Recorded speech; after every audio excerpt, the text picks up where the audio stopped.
Hi, my name is Marissa Dibert, and this is my Artist Manager profile presentation on Lou Pearlman. Here we see a picture of Lou Pearlman. He was born and raised in Flushing, New York, born June 19th, 1954, and passed away August 19th, 2016. What has Mr. Pearlman done besides artist management? Originally, he wanted to be part of an air ride service. He started with one helicopter and wanted to make more with blimps. He originally had presented the idea to a German investor to make it bigger and do different things with these blimps to take people from one side or the other to in New York. He created his own label called the Transcontinental Records. How did he get his start? He actually originally got his start by being interested in his cousin's fame, who is Art Garfunkel. He also watched the success of the New Kids on the Block. He wanted to find that kind of stardom.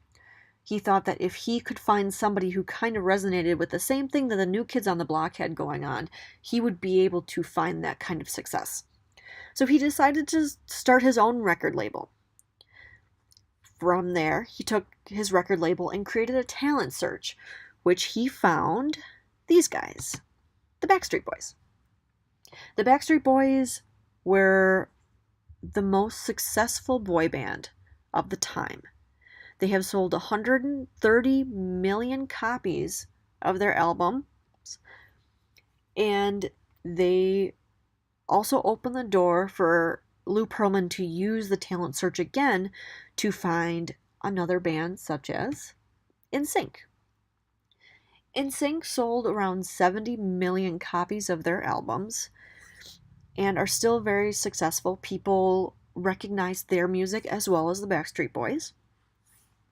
Lou Pearlman decided to try something different and work with MTV, making the band, and came out with O-Town. These were the guys that were chosen at the end of the show to start a boy band.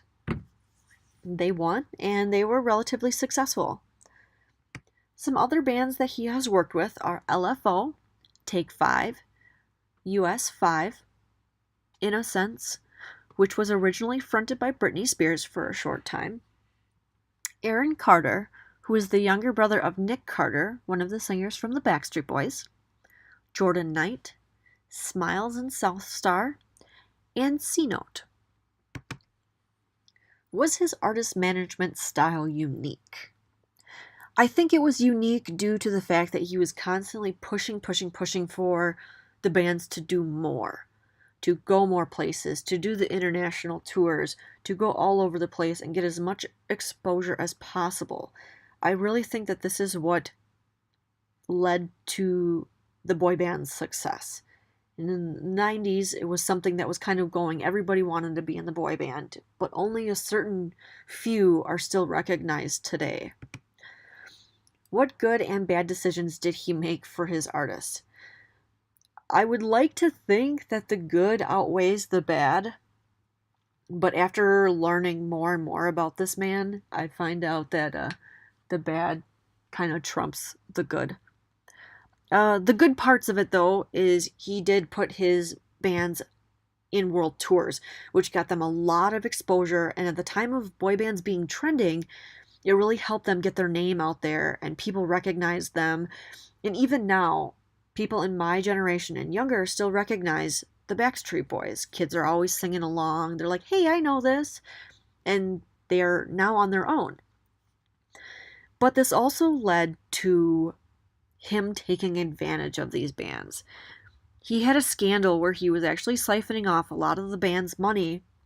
He thought that he could be three parts of each of these bands, that he could be the manager, he could be the producer, and he could be an extra member. So he was getting three types of payments per band, essentially. And he created these fake businesses where he was laundering the money through to make it seem like he wasn't taking this money from these bands. When Brian Luttrell from the Backstreet Boys kind of added the numbers up and things just did not go right. He brought it to the rest of the members. He's like, hey guys,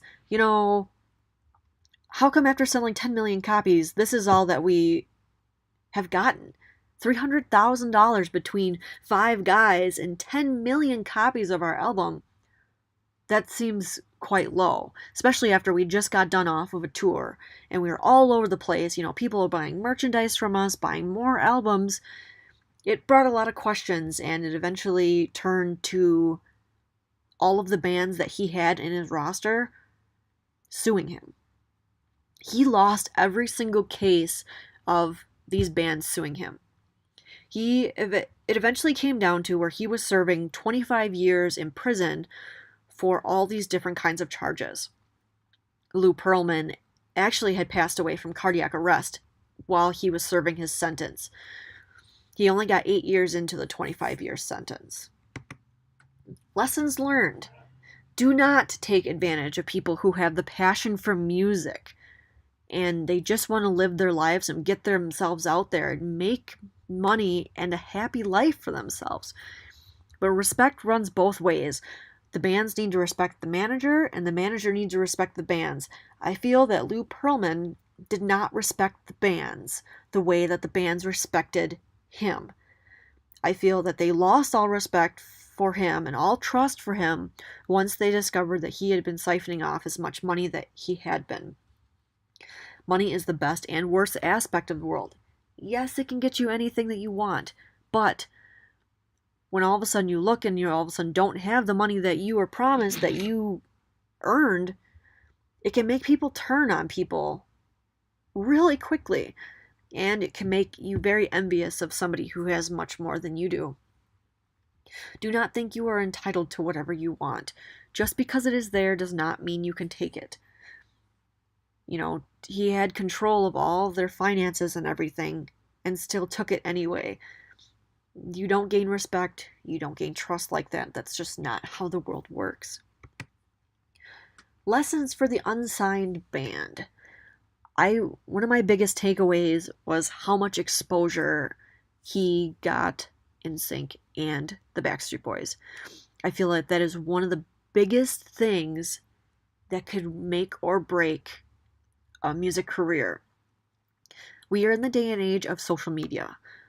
It is huge for them to be posting pictures with fans, posting little snips of their video, trying to get out there, showing what they do, how much passion they have for their music. In a previous lesson, we were told that not all gigs are good gigs. It's the same concept of having a heavy metal band going and playing at a country festival. The fans and people you see there are not for you. You are not going to find the correct exposure there and the correct fans there. You want to make sure that the bands are able to be creative. You don't want to kind of dull them down, so much that it's like, oh, they're a sellout. They're just going with whatever anybody else is doing. You want to be there for when they go, oh yeah, we're going to do this. And you feel that it's going to be something that's really going to hurt their reputation. Be like, you might want to try this. You might want to try that instead of this, because I feel like this is something where the media can twist it and not in your favor.